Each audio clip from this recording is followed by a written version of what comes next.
మా డిమాండ్స్ ప్రత్యేకంగా డిమాండ్స్ ఏంటంటే ట్రాన్స్ఫర్స్, అన్నెసెసరీ ట్రాన్స్ఫర్స్ సంవత్సరానికి 2 సంవత్సరాలకు ఒకసారి ట్రాన్స్ఫర్స్ అనేది ఎప్పుడైనా మనకు మార్చ్, ఏప్రిల్, జూన్, జూలైలో జరిగే ట్రాన్స్ఫర్స్ ఆ ఇష్టానుసారం ఎప్పుడంటే అప్పుడు జరుగుతాయి. పిల్లలకి ఎగ్జామ్స్ ఉంటాయి, ఎస్ఎస్సీ ఎగ్జామ్స్ ఉంటాయి, ఇంటర్మీడియట్ ఎగ్జామ్స్ ఉంటాయి. ఉన్న పరంగా ట్రాన్స్ఫర్ చేస్తే చాలా ఇబ్బందికి గురవుతారనే కారణంతో మేనేజ్మెంట్ మొండి వైఖరి అసలు వినకపోవడం. కాంగ్రెస్ గవర్నమెంట్ మేము గెలిపించింది అప్లికేబుల్ పిల్లలు మా ఉన్న ఎంప్లాయీస్కి అప్లికేబుల్ ఉంటుందని మేము గవర్నమెంట్ గెలిపిస్తే మాకు అన్యాయంగా ఈ గవర్నమెంట్ ఇంత చేస్తున్నట్టు గవర్నమెంట్ పట్టించుకోకపోవడం నిజంగా సిగ్గుచేటు అనిపిస్తుంది.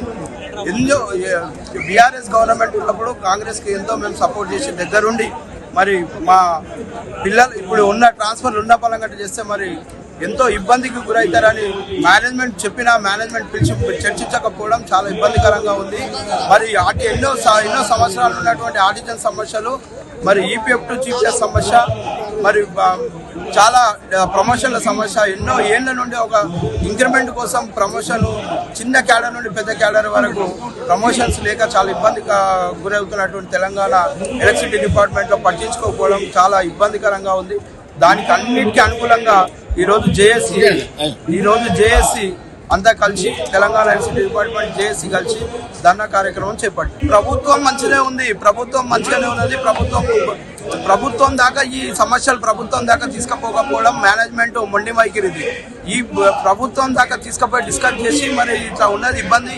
మరి ఇటువంటి ప్రభుత్వం ఇంత ధైర్యం చేస్తుందంటే మరి వచ్చే జిహెచ్ఎంసీ ఎలక్షన్స్ ఉన్నాయి. ఎలక్షన్స్లో కూడా మరి వ్యతిరేకత జరుగుతుందన్న ధ్యాస సోయి లేక మరి ఇటువంటి డిసిజన్ తీసుకోవడం, ఇంతమంది వేల మంది ఎంప్లాయీస్ కుటుంబాలకు ఇబ్బంది పెట్టడం చాలా దారుణం ఇది.